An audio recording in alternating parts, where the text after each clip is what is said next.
প্রিয় ভক্তমণ্ডলী, গুরু পূর্ণিমা হল গুরুকে স্মরণ এবং শ্রদ্ধা জানানোর দিন।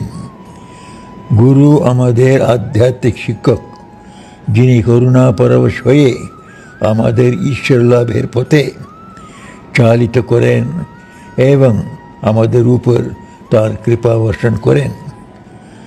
শ্রীরামকৃষ্ণদেব বলতেন, সচ্চিদানন্দী গুরু।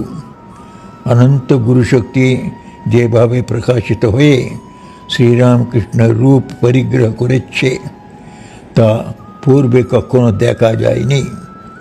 শ্রীরামকৃষ্ণের মধ্যে রয়েছে অসীম শক্তি, করুণা, অন্তহীন দৈব গুণাবলী, সর্বোচ্চ আধ্যাত্মিক উপলব্ধি এবং বৈচিত্র্যময় অধ্যাত্মভাব।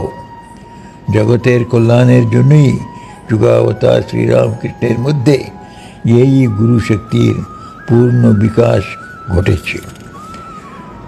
স্বামীজি বলছেন, অনাদি অনন্ত বেদ রূপ সমুদ্র মন্থন করিয়া যাহা পাওয়া গিয়াছে, ব্রহ্মা বিষ্ণু মহেশ্বরাদি দেবতা যাহাতে শক্তি প্রদান করিয়াছেন, যাহা নারায়ণ অর্থাৎ ভগবানের অবতার গণের প্রাণসারের দ্বারা পূর্ণ, শ্রীরামকৃষ্ণ সেই অমৃতের পূর্ণ পাত্র স্বরূপ দেহ ধারণ করিয়াছেন। আমাদের পরম সৌভাগ্য যে আমরা এমন এক দুর্লভ আধ্যাত্মিক প্লাবনের সময়ে জন্মগ্রহণ করেছি, যা আমাদের সর্বোচ্চ লক্ষ্যে পৌঁছানোর যাত্রাকে সুগম ও ত্বরান্বিত করেছে। আসুন আমরা সকলে পরম গুরু শ্রীরামকৃষ্ণের পবিত্র চরণে নিরন্তর প্রার্থনা করি, তিনি যেন আমাদের হাত ধরে ভাব সমুদ্র পার করিয়া দেন।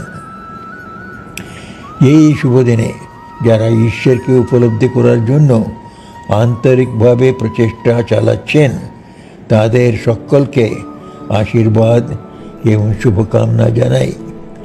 তাদের সকলের হৃদয় শ্রীরামকৃষ্ণ, শ্রীমা সারদা দেবী এবং স্বামী বিবেকানন্দের প্রতি ভালোবাসায় পূর্ণ হোক। তাদের বাণী ও শিক্ষা যেন আমাদের সর্বদা উদ্বুদ্ধ করে এবং আমাদের সর্বোচ্চ লক্ষ্যে পৌঁছে দেয়। জয় রামকৃষ্ণ। ওম শান্তি শান্তি শান্তি।